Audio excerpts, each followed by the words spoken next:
You think you know your neighbor. You wave at them every morning. You accept their casseroles. You smile back when they smile at you. But what if that smile, that warm, practiced, perfect smile, was the most dangerous weapon on the block? Meet Karen Voss, president of the Maplewood Ridge Homeowners Association for 9 consecutive years, volunteer of the year, church fundraiser champion, the woman who personally organized the neighborhood's annual 4th of July parade and got her own photo on the front of the community newsletter 6 times in 1 year. Karen didn't just run the HOA, Karen was the HOA. Every rule, every fine, every rezoning request, it flowed through her manicured hands first. And nobody questioned her. Not really. Because Karen had a gift. She could sit across from you, look you dead in the eyes, and say, I only want what's best for this community, with such conviction that you'd feel guilty for ever doubting her. But in the spring of last year, a retired postal worker named David moved into 14 Birchwood Lane, the corner house with the overgrown hedges and the broken mailbox, and he brought with him something Karen had never encountered in 9 years of ironclad control. He brought patience, he brought receipts, and he had absolutely nothing to lose. The unraveling of Karen Voss didn't start with a bang. It started with a single envelope slipped under a door at 2 a.m. David wasn't looking for trouble when he decided to run for HOA treasurer. He just wanted the pothole on Birchwood Lane fixed. 3 requests, 6 months, 0 response. So he filed his candidacy form, paid the $5 processing fee, and waited. Karen's response came within 48 hours. Not a phone call, not a welcome, a violation notice. Apparently, David's recycling bin was positioned 3 inches too far from his garage door. Then another notice. His porch light was the wrong color temperature. Then a third, his welcome mat was a commercial grade style, prohibited under Section 7, Clause 2 of the Maplewood Ridge Covenant.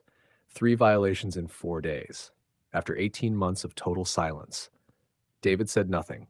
He simply started taking photographs, timestamps included. Election day arrived on a Tuesday. 41 residents voted. David watched the drop box all morning from his car, thermos of coffee, notebook in hand, logging every single person who approached. By noon, he had documented 33 votes personally deposited. The official results announced that evening stated Karen's hand-picked treasurer candidate, Bryce, won by 29 votes to 12. David checked his notebook, then checked it again. The math didn't add up, not even close.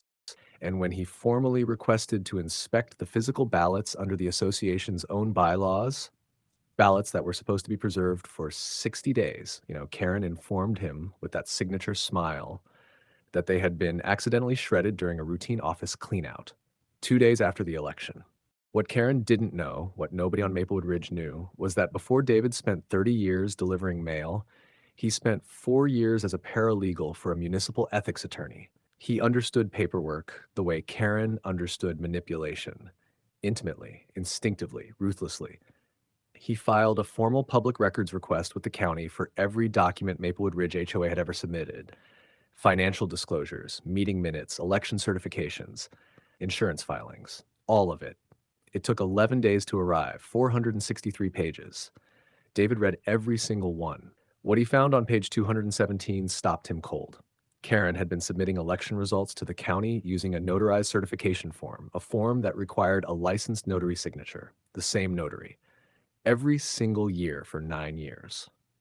Bryce's mother, who also happened to be the HOA's unofficial bookkeeper, whose son had now just won a position controlling the association's $340,000 reserve fund, the same reserve fund that had somehow paid $14,000 to a landscaping company that didn't exist, a company whose registered address was a UPS store mailbox, a mailbox rented under a name nobody recognized until David cross-referenced it against the county property tax records.